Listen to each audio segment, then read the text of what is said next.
देखिए, सेंटर में कोई भी सरकार हो, वो हमेशा अपने अपने हिसाब से मीडिया को कंट्रोल करने की कोशिश करते हैं। और ये हमेशा से ही ऐसा था, और ऐसी बात भी नहीं खाली इंडिया में ऐसा है, ऑलमोस्ट सारी कंट्रीज में मीडिया की सेम सिचुएशन है। आज की डेट में इंडिया में रूलिंग पार्टी बीजेपी है, और आपको पता ही होगा कैसे 90% of the main stream news channels हमेशा बीजेपी और मोदी के गुणगान करते हैं। ये एक गिव एंड टेक रिलेशनशिप होता है। बीजेपी या फिर रूलिंग पार्टी की इससे मार्केटिंग होती है और बदले में न्यूज चैनल्स को बहुत सारे फायदे मिलते हैं। और यही रीजन है कि आजकल मेन स्ट्रीम न्यूज चैनल्स को गोदी मीडिया के नाम से पुकारा जाता है। ये नाम बेसिकली रवीश कुमार की इन्वेंशन थी। रमेश कुमार ने ये नाम इनको दिया था, लेकिन आज की डेट में आपको पता ही है कि ये नाम कितना कॉमन है, और ऑलमोस्ट सब लोग न्यूज चैनल्स को गोदी मीडिया की तरह पुकारते हैं।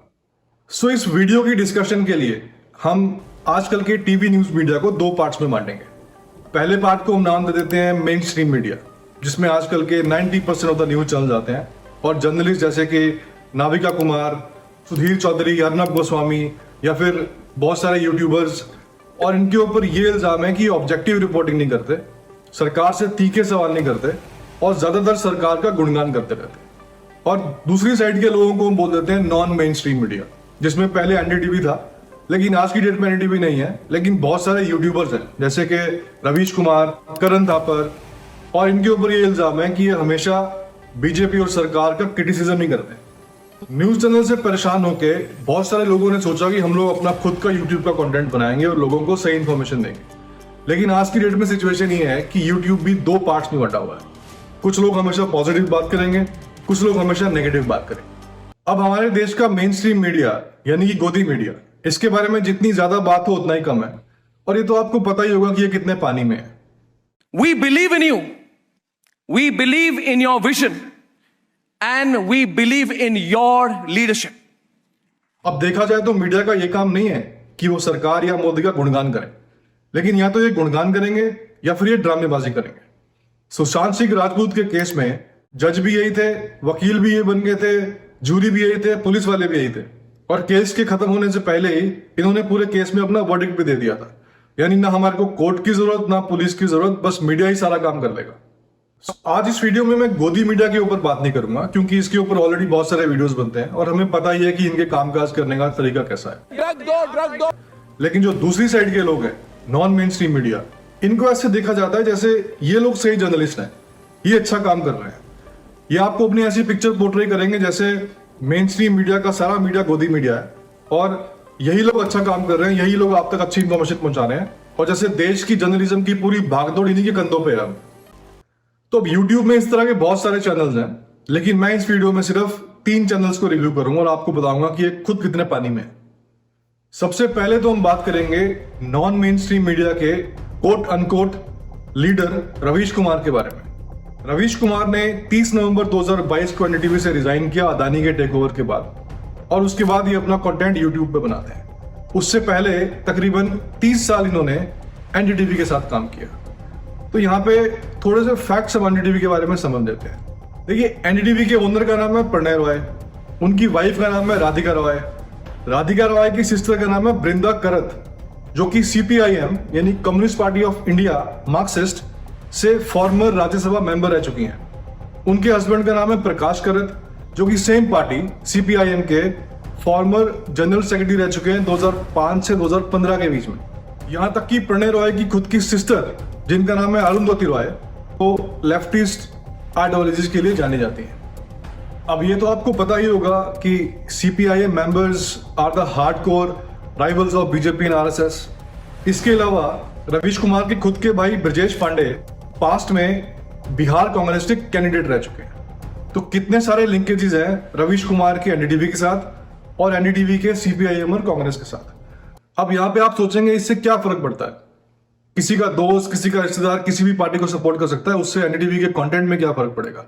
देखिए, आजकल तो एनडीटीवी की सिचुएशन चेंज हो गई अदानी टेक ओवर के बाद, लेकिन इससे पहले हो सकता है इन सारी एफिलिएशंस का एनडीटीवी के कंटेंट में कुछ फर्क पड़ता हो सकता है ना पड़ता हो। लेकिन अगर हम रवीश कुमार के खुद के लॉजिक उनके ऊपर ही अप्लाई करें, तो अगर इतने सारी एफिलिएशन से एनडीटीवी के कंटेंट में कुछ फर्क नहीं पड़ेगा, तो मोदी और अदानी की एफिलिएशन से भी कुछ फर्क नहीं पड़ना चाहिए, क्योंकि लॉजिक तो दोनों जगह सेम है। देखिए, बात सिर्फ ये नहीं है कि एनडीटीवी में किसके स्टेक्स हैं, बात यह है कि बीजेपी के टाइम पे कुछ न्यूज चैनल्स को जो एक्स्ट्रा एक्सेस मिलता है, जैसे कि अर्नब गोस्वामी, नाविका कुमार, ये सेम तरह का एक्सेस पहले एनडीटीवी को मिलता था जब कांग्रेस शासन में थी। कांग्रेस के मिनिस्टर्स की पार्टीज एनडीटीवी के दफ्तर में हुआ करती थी और ये कहा जाता है कि उस टाइम के जर्नलिस्ट को बहुत सारे बेनिफिट्स मिला करते थे, जैसे free bungalows, farm houses, luxury cars, international foreign trips, 5 star hotel के स्टेज और भी बहुत सारी चीजें। सोनिया सिंह जो कि एनडीटीवी की एडिटोरियल डायरेक्टर हैं, उनके हस्बैंड का नाम है आरपीएन सिंह जो एक कांग्रेस एमपी हैं।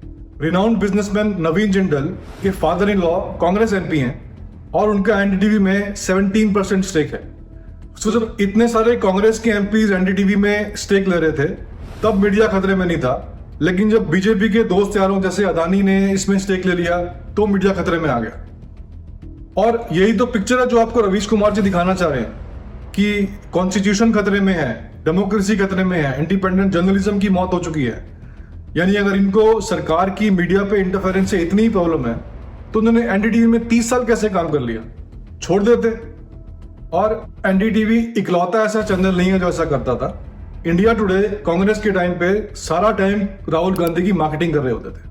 2008 में 3 जर्नलिस्ट को पद्मा अवार्ड्स मिले। इन जर्नलिस्ट के नाम है विनोद दुआ, राजदीप सरदेसाई, बरखा दत्त। अब इन तीनों ने ऐसा क्या काम किया था मुझे नहीं पता, लेकिन इन तीनों में एक चीज कॉमन थी और वो थी कि ये हमेशा बीजेपी के अगेंस्ट बोलते थे। अब पॉलिटिक्स का एक नियम है कि अगर आप एक पार्टी के अगेंस्ट हमेशा बात करते रहेंगे तो आप दूसरी पार्टी के ऑटोमेटिकली सगे हो जाएंगे। सो पहले जो हो रहा था वो गोदी मीडिया नहीं था। इंडिया टुडे जो राहुल गांधी की भक्ति कर रहे होते थे वो गोदी मीडिया नहीं था। 2014 के बाद जो हो रहा है बस वही गोदी मीडिया, क्योंकि रवीश कुमार जी अपने कंफर्ट जोन से हट गए। 2014 के बाद उनको इंपॉर्टेंस नहीं मिल पा रही, लेकिन जिनको इंपॉर्टेंस मिल रही है वो गोदी मीडिया हो। 2014 से पहले जिनको इंपॉर्टेंस मिलती थी वो गोदी मीडिया नहीं थे। तो यहां पे एक निष्पक्ष पत्रकार रवीश कुमार जी के लिए जोरदार तालियां हो जाए। अब बात ये नहीं है कि पास्ट में ऐसा हुआ था तो आज भी ऐसा हो सकता है और ये जस्टिफाइड है। वर्ल्ड वॉर 2 हुआ था तो वर्ल्ड वॉर 3 भी हो सकता है। नहीं, आज की डेट में जो मेन स्ट्रीम मीडिया कर रहा है वो जस्टिफाइड नहीं हो सकता। वो बहुत ही क्रिंज तरीके से अपनी रिपोर्टिंग कर रहे हैं और ये हमें एक्सेप्ट करना पड़ेगा। लेकिन रवीश कुमार जी और उनके जैसे और बहुत सारे लोगों ने यूट्यूब पे नैरेटिव फैला के रखा हुआ है कि जर्नलिज्म खतरे में आई है 2014 के बाद ही। यानी इससे पहले सब बिल्कुल ठीक ठाक चल रहा था, लेकिन आज की डेट में सब खराब चल रहा है। लेकिन ऐसा नहीं है। फर्क सिर्फ इतना है कि पहले सोशल मीडिया नहीं था, इंफॉर्मेशन इतनी जल्दी नहीं पहुंचती थी। आजकल कुछ भी होगा तो लोगों तक इंफॉर्मेशन पहुंच जाएगी, लोग अपनी ओपिनियंस बना लेंगे। और इसी चीज का फायदा उठाया रवीश कुमार जी जैसे लोगों ने। इनको पता है कि 15-20 साल पहले की स्टोरी तो लोगों को पता नहीं है, ना उनको पता चल सकती है, तो आप कुछ भी बोल दो, क्या फर्क पड़ रहा है। आप अपना नैरेटिव फैलाओ कि भाई आज से पहले तो ऐसा कुछ हो ही नहीं रहा था और जितना भी गलत हो रहा है वो आजकल ही हो रहा है, क्योंकि उसे चेक कौन करेगा। बेसिकली 2 रीजन हैं जिसकी वजह से रवीश कुमार जी पिछले 5-7 साल में इतना पॉपुलैरिटी में है। जब ज्यादातर मेन स्ट्रीम मीडिया के जर्नलिस्ट हमेशा बीजेपी और मोदी के गुणगान कर रहे थे, वहां पे ये हमेशा उनके एंटी बोलते थे, उन्हें क्रिटिसाइज करते थे। लोगों को लगा कितना बोल्ड आदमी है, बिल्कुल सच हमें दिखा रहा है। लेकिन लॉजिक बिल्कुल सेम है। कुछ लोग हमेशा तारीफ करते थे, कुछ लोग हमेशा क्रिटिसाइज करते थे। बेसिकली दोनों ही तबके के लोग अपना अपना हिडन एजेंडा पूरा कर रहे थे। और दूसरा, इनको सिंपैथी मिली जब इन्होंने अपनी एनडीटीवी की जॉब छोड़ी। इन्होंने अपनी ऐसी पिक्चर दिखाई कि इतने बड़े बड़े नेता और बिजनेसमैन एक इकलौते आदमी से लड़ रहे हैं क्योंकि वो इनकी निष्पक्ष पत्रकारिता से डरते हैं। जब इनकी नौकरी गई तो उन्होंने बहुत ही सेंसिटिव से वीडियो बनाना शुरू कर दिया कि जैसे ये लोगों तक अच्छी इंफॉर्मेशन पहुंचा रहे थे, अब इनको ताकतवर और अमीर लोगों ने दबा दिया, अब लोगों तक अच्छी इंफॉर्मेशन नहीं पहुंच पाएगी, देश पूरा खतरे में है। लेकिन जब महाराष्ट्र में शिवसेना की सरकार थी, कांग्रेस के साथ कोalition में अर्नब गोस्वामी को उन्होंने जेल के अंदर बंद कर दिया था, तब देश खतरे में नहीं आया था। वहां पे भी इन्होंने बोला, लेकिन 2 लाइन बोल के इनका वहां पे काम खत्म हो गया। लेकिन जब अपनी बारी आती है या अपने जैसे लोगों की बारी आती है तो ये 2-3 महीने के अंदर ही 100-200 वीडियो बना देंगे लोगों को एनलाइटन करने के लिए। अब रवीश कुमार जी की रिपोर्टिंग की हिपोक्रेसी को एक्सप्लेन करने के लिए मैं ऐसे और बहुत सारे एग्जांपल शेयर कर सकता हूं, लेकिन फिर ये वीडियो 3 घंटे का हो जाएगा, इसलिए मैं डायरेक्टली आगे बढ़ता हूं और रवीश कुमार जी की कम्युनल अप्रोच के बारे में बात करता हूं। 2015 में जब दादरी लिंचिंग का मामला सामने आया था तो हमारे भाई अखलाक का मर्डर हुआ, वहां पे ये बिल्कुल फोरफ्रंट पे आके रिपोर्टिंग कर रहे थे। लेकिन जब डॉक्टर नारंग की हत्या हुई वहां पे ये बिल्कुल चुप रहे। इस तरह के और बहुत सारे एग्जांपल्स हैं, जैसे कि अंकित सक्सेना, पालघर में साधुओं की मॉब लिंचिंग, वहां पे इनको इतना दुख नहीं हुआ। जब सीए के प्रोटेस्ट हुए तो इनकी वीडियोस देख के ऐसा लग रहा था जैसे ये उन प्रोटेस्टर्स के बिहाफ पे बात कर रहे हैं। इनको बहुत दुख हो रहा है कि देश में कम्युनल वायलेंस बढ़ रहा है। लेकिन जब बीजेपी वेस्ट बंगाल में इलेक्शन हारी तो पोस्ट पोल के जो राइट्स हुए उसमें बहुत सारे दूसरी कम्युनिटी के लोगों की भी हत्या हुई। तब इनको ऐसा नहीं लगा कि इंडिया में कम्युनिटी वायलेंस चल रहा है। हमें इस बात की समझ है कि कम्युनल हेट्रेड एक सेंसिटिव मामला है। तो अगर आपको कम्युनल हेट्रेड की इतनी ही चिंता है तो आप इसकी सेंसिटिविटी को ध्यान में रखते हुए इसके बारे में बात ही मत करें। लेकिन अगर आपको बात करनी है तो आप दोनों साइड्स को इक्वल कवरेज दें। लेकिन रवीश कुमार जी ऐसा नहीं कर पाएंगे क्योंकि इनका जो रिपोर्टिंग स्टाइल है उसको बोलते हैं सिलेक्टिव आउटरीच। क्यों? क्योंकि ये निष्पक्ष पत्रकार हैं और ये सवाल पूछते हैं। अब इससे पहले कि नॉन मेन स्ट्रीम साइड के दूसरे जर्नलिस्ट के ऊपर मैं शिफ्ट करूं, मैं एक लास्ट एग्जांपल आपके सामने शेयर करता हूं रवीश कुमार जी के लिए। कुछ दिन पहले मैंने इनका एक वीडियो देखा जिसमें ये एक मूवी के डायलॉग को रिव्यू कर रहे थे। उस मूवी का नाम है आदि पुरुष।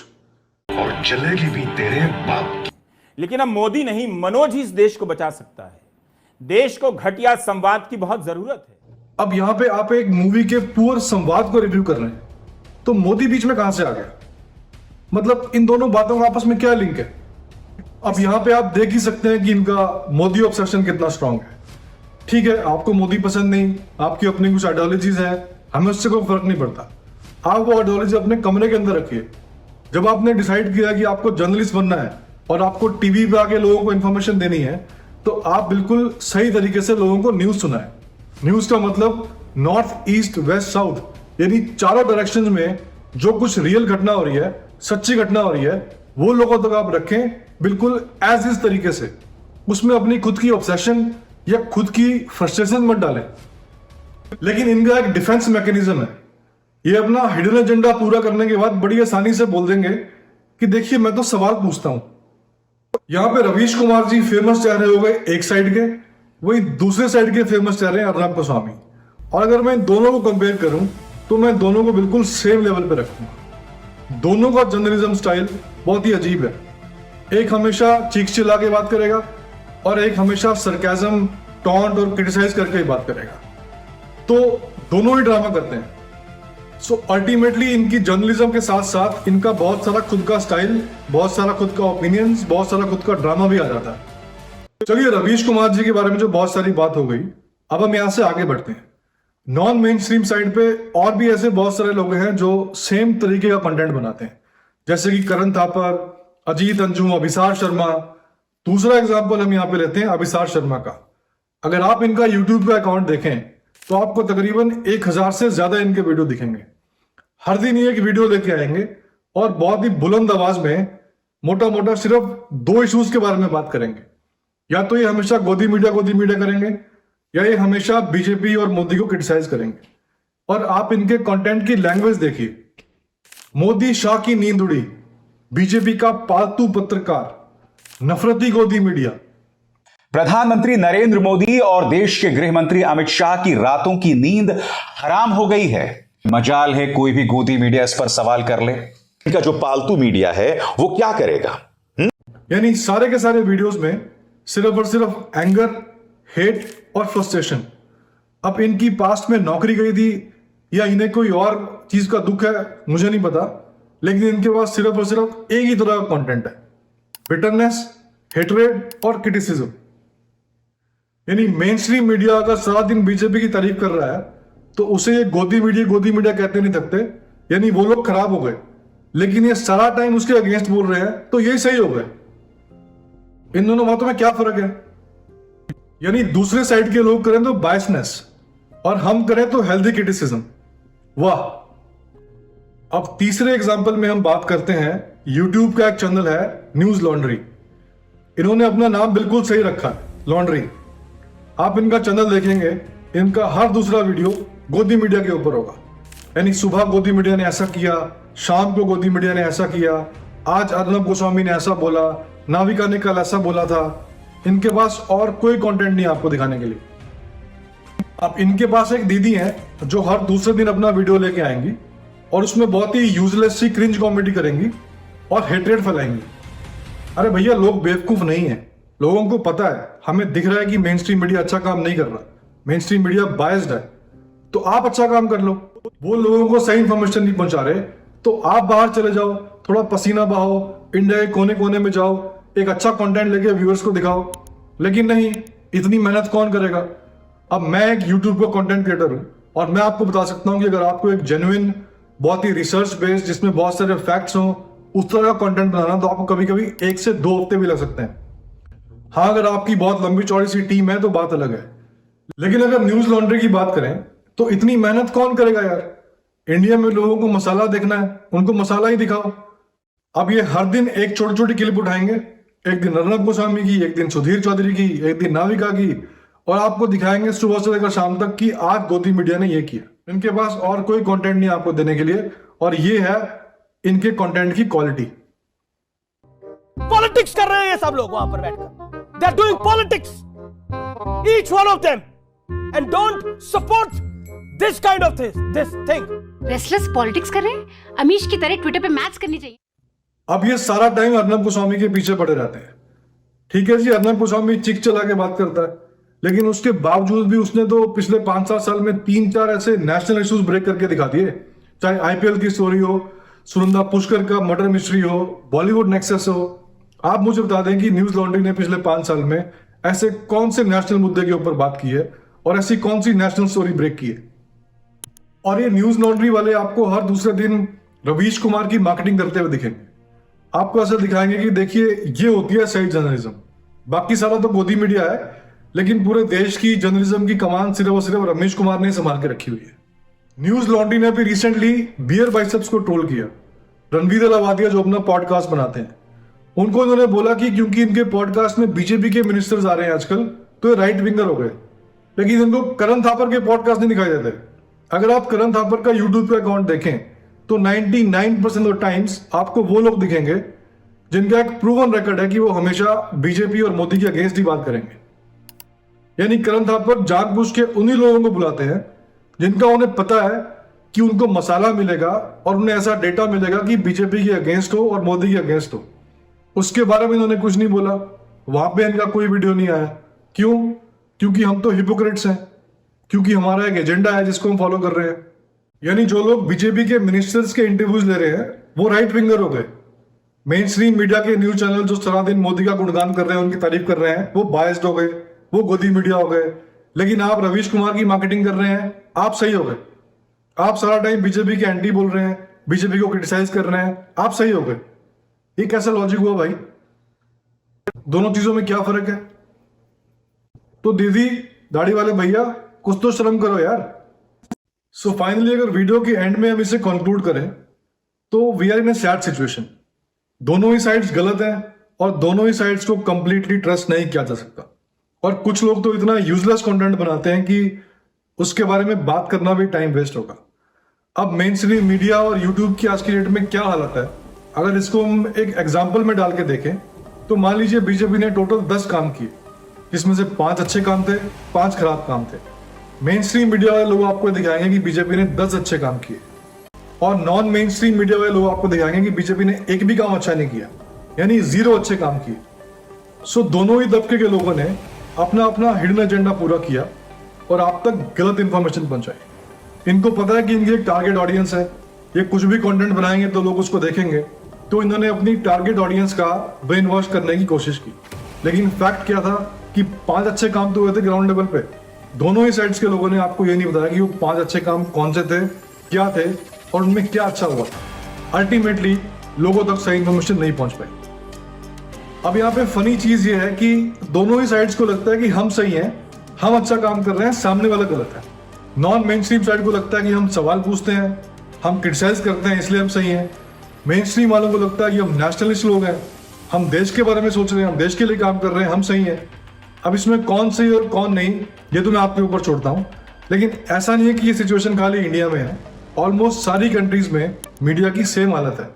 अगर मैं आपको यूएस का एग्जांपल दूं तो यूएस में एक न्यूज चैनल है CNN, जो सारा टाइम डेमोक्रेट्स के फेवर में बात करेंगे। डेमोक्रेट्स आज की डेट में यूएस में रूलिंग पार्टी है, जिससे जो बाइडेन बिलोंग करते हैं। On the other hand Fox News हमेशा रिपब्लिकन्स के फेवर में बात करेंगे और जो बाइडेन के अगेंस्ट बात करेंगे, रिपब्लिकन जैसे कि डोनाल्ड ट्रंप। सबसे ज्यादा दुख की बात यह है कि यूट्यूब में जिन लोगों ने कंटेंट बनाना स्टार्ट किया था, उसका मोटिवेशन बेसिकली ये था कि मेन स्ट्रीम मीडिया और न्यूज चैनल जो एक बायस तरीके से पिक्चर दिखा रहे हैं, हम वैसा नहीं करेंगे। हम लोगों को एक फैक्ट बेस्ड इंफॉर्मेशन बताएंगे और सही मायने में दिखाएंगे कि देश में क्या चल रहा है। लेकिन आज की डेट में हालत यह है कि यूट्यूब भी दो हिस्सों में बटा हुआ है। कुछ लोग हमेशा पॉजिटिव बात करेंगे, कुछ लोग हमेशा नेगेटिव बात करेंगे। और जो लोग सही मायने में अच्छा काम कर रहे हैं, आपको भटकाने का काम नहीं कर रहे, आप तक सिर्फ सही इंफॉर्मेशन पहुंचाना चाह रहे हैं, उसका परसेंटेज मुझे नहीं लगता 1% से ऊपर होगा। और अभी तो आप देखिएगा इंडिया में इलेक्शन सीजन स्टार्ट होने वाला है। अगले 8 से 10 महीने आप देखिएगा यूट्यूब में क्या होगा। एक पूरी फिश मार्केट से आपको दिखेगी। दोनों साइड्स के लोग अपने अपने तरीके से आपका ब्रेन वॉश करने में लग जाएंगे। सो मेरी तो आपसे ये रिक्वेस्ट रहेगी कि यूट्यूब पे जो भी आजकल प्रोपेगेंडा गेम चल रही है, इसको जितना हो सके हम और ज्यादा फैलने से बचाएं।